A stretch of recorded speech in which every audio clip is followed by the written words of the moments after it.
Jeg vil sige, rigtig kunst, det er meget sjældent, du møder den. Ja.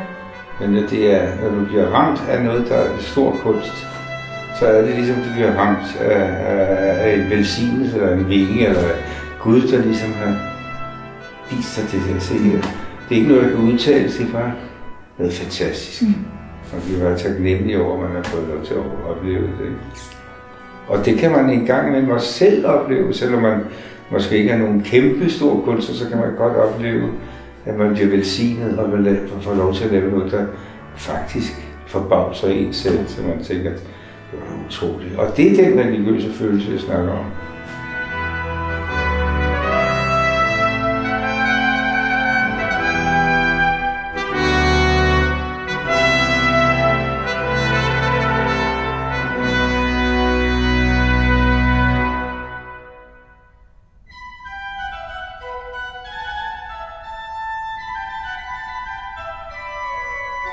Fredag den 30. maj 2014 drog Anne og jeg til den lille by Frigiliana i Sydspanien.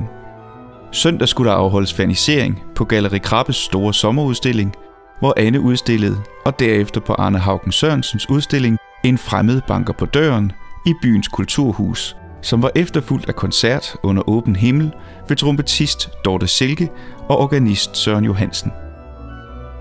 Vi glædede os meget til turen og var samtidig meget spændte.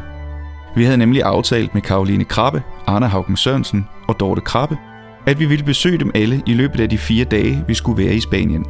Vi ville gerne snakke med dem alle om deres kunst og om deres liv i Spanien, hvor de har boet i mere end 30 år. Det var sådan set også lidt svært, men vi havde faktisk, var det 13 år, vi var i optaget. 13 år blev det til. Ja.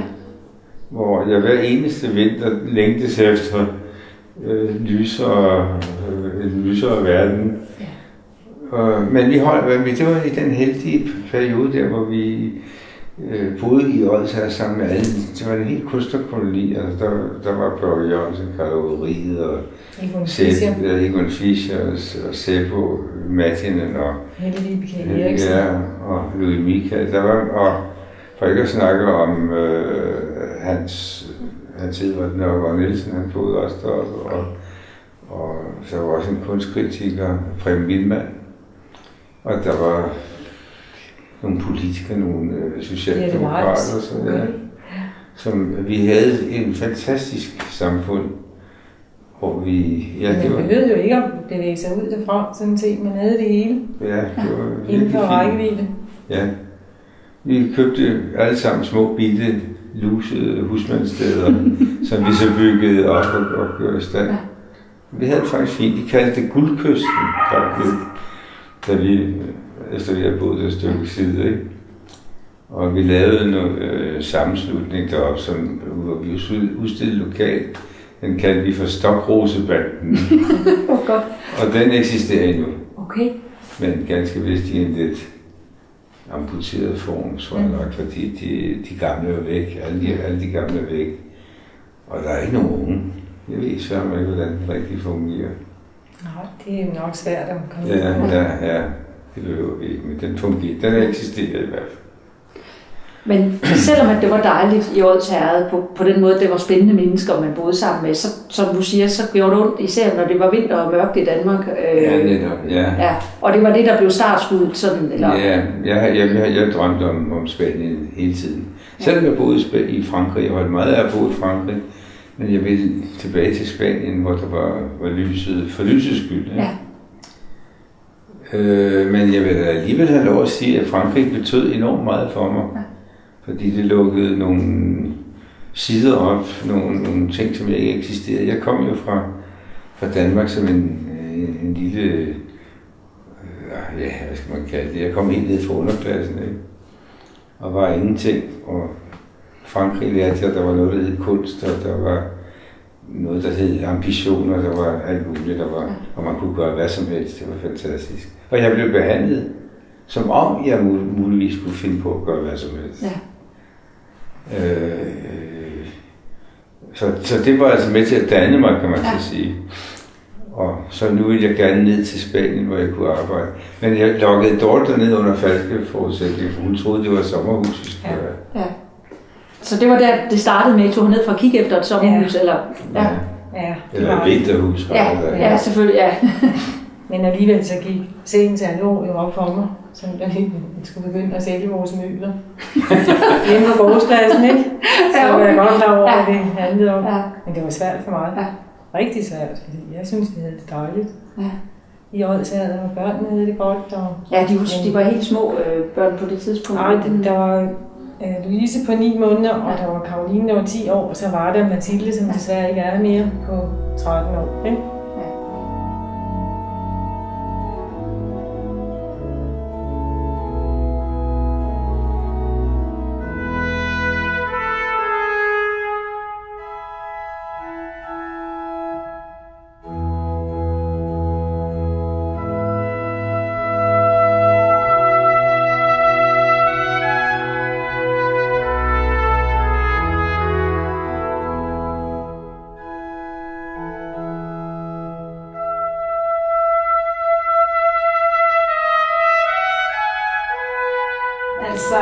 Da jeg var 10 år gammel, jeg tror min far han havde været på Mallorca, eller ja. Og så kom han hjem og sagde til min mor, altså vi bliver nødt til at flytte til Spanien, og vi havde været ude før og boet i Italien lidt og sådan. Der er noget med lyset, og der var nogle ting, han ligesom længtes ud efter. Og så tog vi herned. Jeg tror, mine forældre tog herned først. Det var i 81, da jeg var 10 år. Ja. Og så fandt de et hus langt ude på landet, ude i bjergene, længere ude her, tror jeg. Eller ja, det er det. Det virker længere ude. Ja. Det var også nogle år siden, så der var heller ikke så mange udlændinge og sådan noget. Så. Men så fandt de et hus, og så pakkede vi derhjemme, og så kørte vi ned til Sydspanien og blev installeret der i en finca. Ja. Som er sådan en lille spansk lade-ting, eller hvad det er? Nej, det er sådan et landbrugshus, ja. Altså sådan et hus. Altså det er lige hvad en bonde skal bruge til sit værktøj og til at hvile sig, og så lidt mere, ikke? Ja. Sådan en lille enkelt hus. Okay. Og selvfølgelig var der et par værelser, ikke? Ja. Men hvad tænker man, når man er 10 år, og ens far kommer hjem og siger, at nu skal vi altså pakke, og så tager vi sydpå. Hvad kan du huske det? Ja, det kan jeg godt, for det er jo sådan lidt eventyragtigt, ikke? Altså selvfølgelig så skulle man... vi vidste jo godt, at der ville ske nogle nye ting, og vi skulle sige farvel til familie og venner og sådan noget, men der var så meget ligesom forud, nogle nye ting, der ventede forud, så det var spændende. Og så da vi så kom hertil, der var det et andet liv, ikke? Altså der hvor vi flyttede til, der var ikke lys og vand. Altså det var sådan noget med petroleumslamper og vand, man sådan købe udefra og altså hælde i en brønd og sådan noget, ja.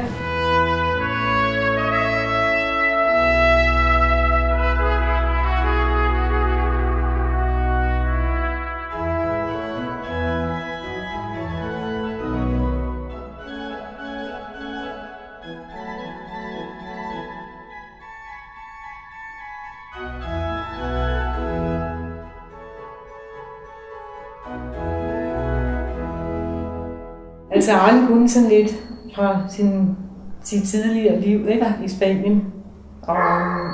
Og vi andre, jeg havde gået til sådan noget spansk på HF i Holbæk, og lært en lille smule, og tog den bog under armen ned og øvede lidt med børnene, og så var det bare at kaste ud i det jo. Ja, det var ret vildt. Ja. Det var det altså, og stakkels børn, fordi der var man ikke vant til udlændinge, og de var ikke søde ved dem. Nej. Så det var en omvæltning. Det var ikke, altså, det var måske ikke lige måden at gøre det på dengang, men vi kendte ikke andre måder at gøre det så vi proppede dem ind i bilen og kørte ned, og så i skole. Ja. Og mandag, ja, vi kom ned, jeg tror vi kom her lørdag nat, kom vi. Og så var det i skole mandag, og så lærte de jo også hurtigt sproget. Ja. Men jeg vil ikke anbefale måden at gøre det på. Nej, altså for eksempel kan jeg fortælle, at skolesystemet var indrettet sådan, at en udlænding, han fik stukket en ordbog i hånden, og så skulle han læse de første sider, de første 8 sider, og sådan frem for okay. Ja, de vidste ikke andre måder at gøre det på. Der er meget, der har forandret sig i dag, ikke? Altså det er noget helt andet i dag. Ja, nu er der faktisk mange udlændinge, der bor. Ja. Men nu er det også 33 år siden, ikke? Altså, så der sker jo mange ting undervejs. Ja, der er også sket mange ting i Danmark 33 år. Vi havde været i Ravenna i 3 måneder, et stykke tid forinden, hvor min mor hun havde ligesom prøvet at undervise os i lidt spansk, som hun selv havde lært på aftenskole, sådan SOS, tror jeg, vi havde hørt. Så det var sådan meget, det var sådan noget med, man lærte at sige, hvad er der i den her taske, der er palmer og ja, der er sådan nogle rejseting, altså, som man siger over det. Ja. Men min mor hun gjorde, hvad hun kunne, ikke? Ja. Og børn lærer hurtigt, altså når man først møder de andre børn fra landsbyen, så der kommer hurtigt en kontakt og et sprog. Ja. Altså jeg tror nok, det er de færreste, der kunne stå model til det der, som Dorte for eksempel har gjort. Altså vi rejser ned her og finder et sted langt ude i bjergene, hvor der ikke var vand. Der var ikke vand. Der var ikke lys. Vi måtte købe vand. Der kom en tankbil en gang med mig og hældte ned i en beholder. Det var fyldt med små røde ord. Det er noget, man gør, når man er ung, ikke? Men altså... Og vi havde karbidlamper, og børnene sad og læste lektier ved sådan et modbydeligt lys til syde, og der var også gaslamper. Og det gjorde vi altså. Dorte stod og kiggede ud af vinduet og sagde, hvad fanden laver jeg her? Og det gjorde hun, og blev til at ved tænderne sammen. Ved tænderne sammen. Jeg sagde sammen, så jeg ikke prøvet at finde et andet sted, men jeg synes, det var længere ude i bjergene end det her. Og det var... Og så mens alt det her foregår, står jeg bare med og har det herligt. Ja. Men hele familien har det af helvede til. Og det kan Dorte så se, og så går hun ud og finder noget af det.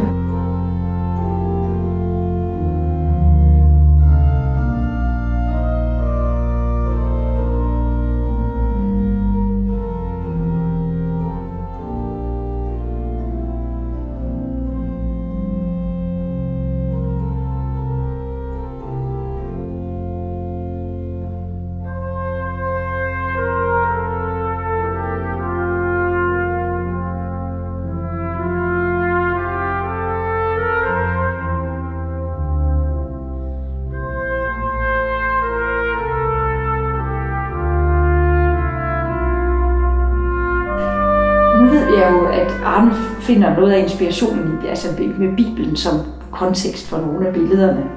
Men hvor finder du din inspiration fra?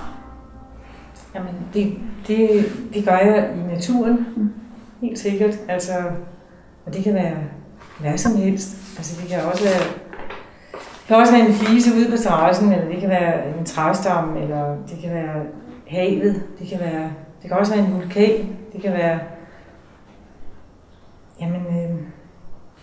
mønstre, som man ser i naturen, eller som jeg ser, som jeg opfatter, som ting, jeg kan bruge, streger.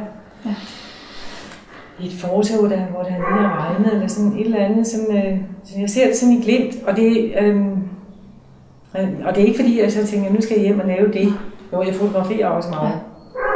Sådan ting, jeg ser i naturen. Jeg går ikke hjem og kopierer det, men når jeg står og arbejder med tingene, så kan jeg ligesom genkende nogle af de ting, jeg har set. Og så tager det virkelig fat, og så ruller det for mig, ikke? Det er sådan, jeg er påvirket af naturen, det tror jeg. Så du lærer det simpelthen indtil det så... Ja, det tror jeg. Det kan også være skyer. Altså, jeg har mange idéer til, at jeg skal lave nye ting. Rigtig mange. Og så må vi se, hvad er det, der kommer ud, ikke? Jeg kunne godt have tænkt mig at gå mere på skole. Jeg har lært nogle teknikker, der er meget... Jeg er også autodidakt på den måde, jeg sådan står og går mig frem, ikke? Og jeg sådan ligesom finder ud af, hvad nu hvis jeg skal lave en ting på den måde, så må jeg finde frem til, hvordan jeg gør det, ikke? Altså, jeg kan godt lide at arbejde med farver, og så vælger jeg nogle flader, hvor det kan lade sig gøre. Og der synes jeg, at bortset fra, at jeg har bjergene lige uden for døren, eller uden for vinduet, så er det sådan et meget oplagt motiv, hvor der er mange forskellige nuancer, og det synes jeg, det giver mig mulighed for at arbejde med på den måde, og frugt og vand og himmel. Altså det er ligesom for at arbejde med farven. Have en undskyldning, eller også sådan en, mit mor også vil bruge, et motiv, som kan give mig muligheder. Det kan godt være, at der ikke er en stor historie, og alligevel er der en historie, fordi ja. Men jeg synes, det er sjovt at arbejde med farverne og skyggerne, og ligesom at arbejde med farverne op imod hinanden, og mønstre, og sådan ligesom give dem så meget, man kan tage. Og så alligevel og så bagefter tage lidt væk igen, og sådan, så derfor så kommer der mange lag. Men det er, jeg tror bare det er, fordi jeg har det ret med det motiv, og hvad vil jeg fortælle med det? Ja, jeg vil fortælle, at der findes en dejlig plet i verden her, hvor jeg ved ikke. Jeg synes bare, at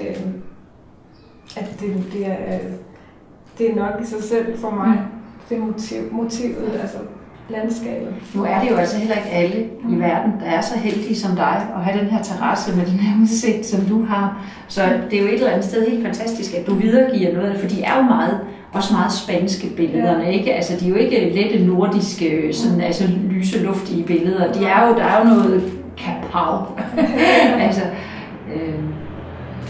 det er rigtigt nok. Måske, jeg vil nok overhovedet ikke male sådan, hvis jeg boede i Spanien. Eller i Danmark, undskyld. Der ville det jo være noget helt andet, det tror jeg. Men jeg ved ikke. Måske vil jeg ikke engang male. Fordi måske vil jeg... Jo, det er noget plat at sige, fordi der er jo altså også bare nogle fantastiske landskaber. Og specielt i Jylland, synes jeg, når man kører igennem Jylland. Med de der blå himler og skyer over de der gule marker og sådan. Det var et tilfælde. Ja. Det var simpelthen, jeg mødte en pige nede i landsbyen, som havde været på kursus ude hos en englænder ude i bjergene, og hun kom sådan hjem med farven fuld af sådan noget pottemageri. Og så siger jeg bare sådan lidt hurtigt til hende, at det var da sjovt, det må da være sjovt at lave sådan noget. Det er det også, og der er en plads ledig i morgen, hvis du har lyst til. Så det gik jeg hjem og sagde til Arne, jeg skal lige se, om det kunne være noget. Og det var det. Så var jeg bare helt af det. Og så var Arne jo meget sød til simpelthen til at bakke mig op og bare gå i gang og bare overtage et værksted og så videre, ikke? Så der har været meget opbakning hjemmefra. Altså nu må jeg se, jeg har set dig starte med de der små forsigtige keramiske ting, du lavede ude til hotellet der, og så se, hvordan du har udviklet dig. Det er jo gået tordnet derudad. Det er jo fantastisk. Jo. Og det er på en måde, som jeg ikke ville have regnet med. Altså, så når jeg ser dig, jeg er spændt på hver gang du åbner ovnen og kigger, fordi det er ikke noget, jeg kan regne ud, hvordan det bliver næste gang. Det er heller ikke. Det er vel også noget af det, der er lige det, der er sjovt. Ja, det er det, der er spændende, ikke? Det er virkelig juleaften hver gang, kan man sige. Ja. Og det samme med Karoline, altså med mit vedkommende, de er så forskellige. Og Louise, de er helt anderledes. Og Karoline, hun forbavser mig. Fordi først havde jeg en opfattelse af hende, og jeg kan se, at den ændrer sig stadig. Altså, og hun overrasker mig. Og det samme gør Louise, det samme gør Dorte. Altså, det er de der overraskelser, som er spændende.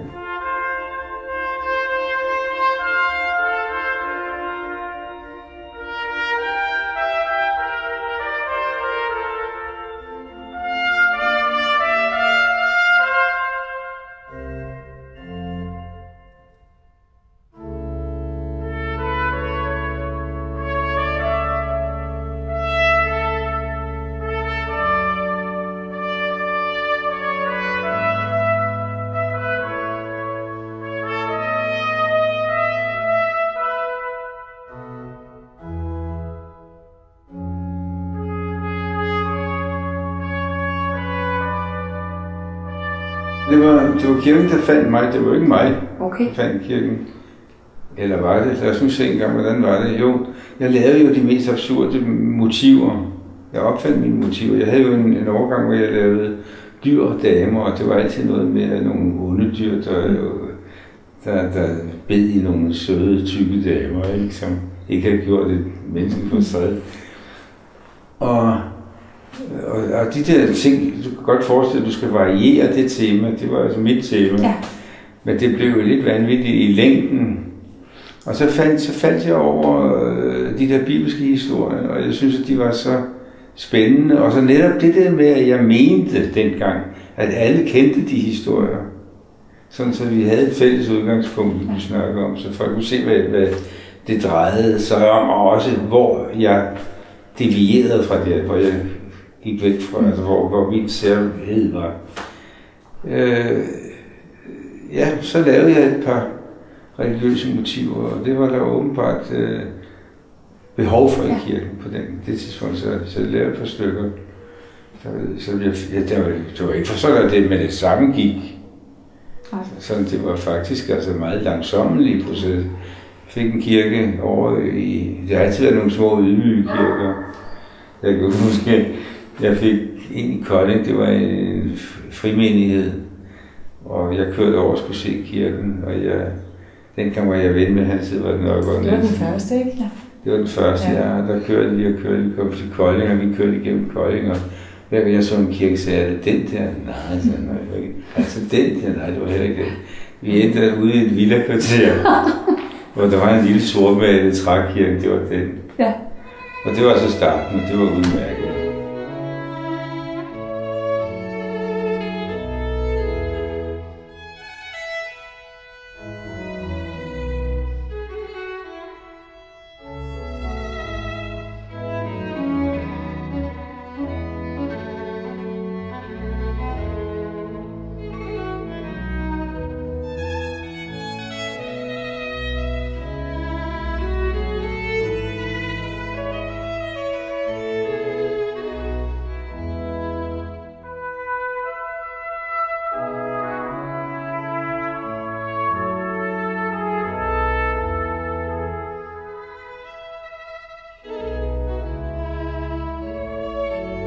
For 10 år siden åbnede Dorte et galleri i Frihiljana sammen med Karoline.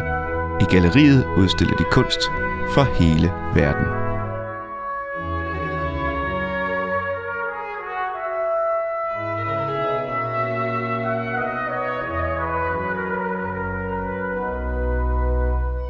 Galleriet fylder 10 år den 10. juni.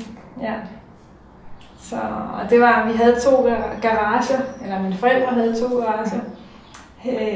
Og så fordi vi flyttede ud af byen og op i bjergene der, så skulle de ikke bruge garagerne længere. Og så har min mor og jeg altid talt om, at vi skulle lave et eller andet sammen, og så var det oplagt. Ja, synes jeg. Så I startede simpelthen i 2 garager, men de var... De blev restaureret. De så ret godt ud, ja. Ej, det kom det til. Ja.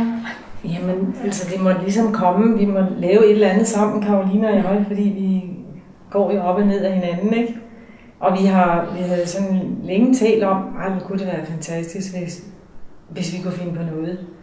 Og så havde vi jo sådan en tom garage nede i landsbyen, fra dengang vi boede dernede, og jamen så kom det som et lyn fra himlen, at jamen, vi skal da bare lave et galleri.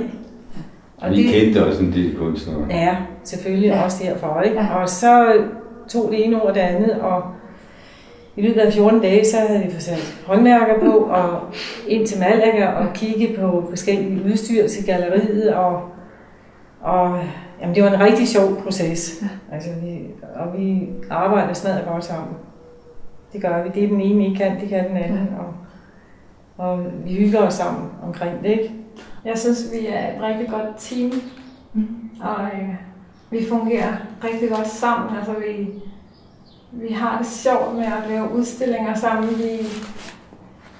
Vi nyder hver gang, vi sætter en ny udstilling op, og alt det indebærer, og vi taler om ting. Altså, vi er sådan rimelig enige, og hvis vi ikke er enige, så er det meget interessant også, fordi så vi kan sådan give hinanden nogle nye vinkler eller indfaldsvinkler. Så ja, det fungerer rigtig godt, og også i forhold til min fars udstillinger, som vi også arbejder meget på, ikke? Og jamen, det er som om, vi er på arbejde hele tiden. Ja. Men alligevel så er det ikke arbejde på den måde, vel, fordi det interesserer os, eller vi har det rart med det. Hvis vi spiser sammen, så er det kunst, eller udstillinger, eller altså, det vi taler om. Ikke? Det bliver aldrig sådan bare trivielt, og men hvad så fik du ellers klippet hår i går? Der er I ikke derude. Der er altid sådan, har du husket det? Nej, og så sidder vi med lister, og så sidder vi der, ja, det kan vi også lige ordne nu, altså vi er hele tiden i gang med et eller andet. Men jeg synes altså også, vi får meget fra den. Altså der sker rigtig mange ting i løbet af, altså når man kigger tilbage, hold op, hvor har vi nået meget, altså ja, altså bare på en dag, eller en uge, eller en måned, eller et år. Jeg synes, fordi vi har mange ting i gang, både her og i Danmark. Altså. Ja, så en datter Louise, du er også ind over noget med den grafiske del. Er det ikke rigtigt, at hun står for helt sikkert. Sit annoncer op? Ja, netop. Så det er et rigtigt familieforetagende? Det er et rigtigt familieforetagende. Og det er hyggeligt. Det er rigtig hyggeligt. Også når vi udstiller sammen. Ja. Hygger vi os også. Så det er skønt at kunne gøre sådan noget med sine piger. Ja.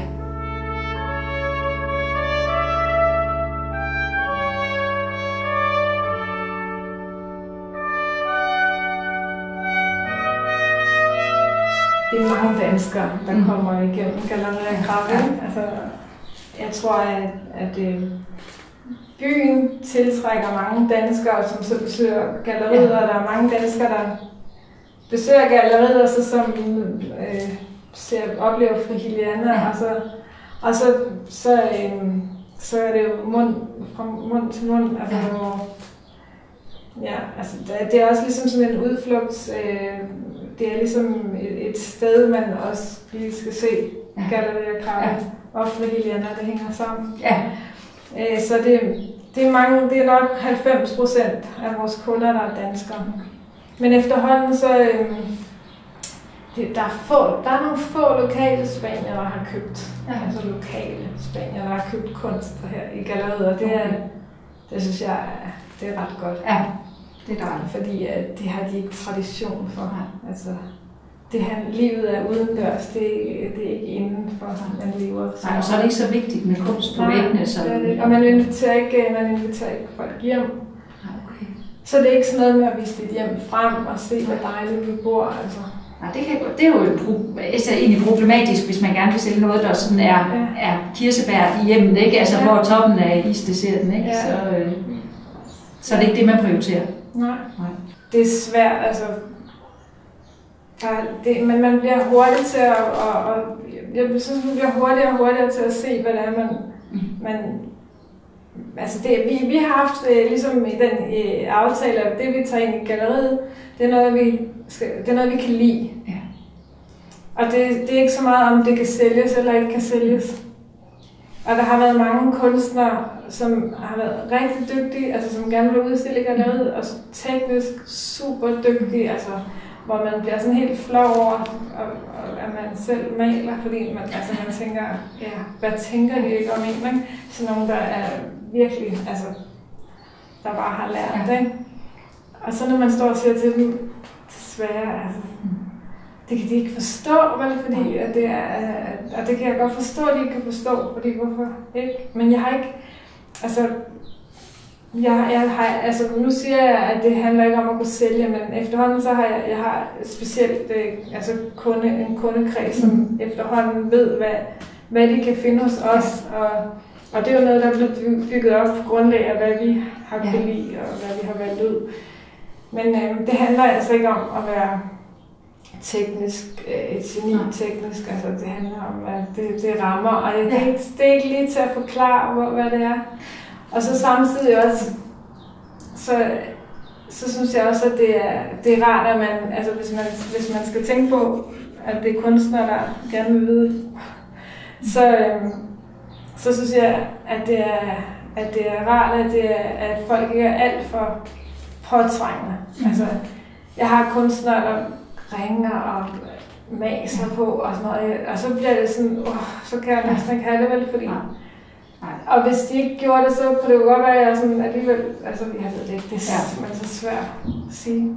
Altså, man må gerne selv have lov til at tage beslutninger, ikke? Og jeg plejer at svare alle. Ja, og det er jo en et eller andet smuk service, for jeg kan forestille mig, at du får mange henvendelser. Rigtig mange. Ja. Men jeg synes, det må være irriterende at sidde og vente på et svar, og så det aldrig kommer. Altså, helt sikkert. Så jeg svarer også, altså... Altså, jeg vil gerne selv udstille, ikke? Altså, og man vil gerne udstille det, man laver, og det er så svært, ikke, også, at komme til. Ja. Og det er svært at vide, hvilket galleri man skal henvende sig til, og jeg siger tit til kunstnere, at de skal prøve at gå ind og se, hvad det er, vi arbejder med i forvejen, ikke? Også fordi det hjælper dig et stykke på vej til at vide, om du skal henvende dig eller ej, ikke?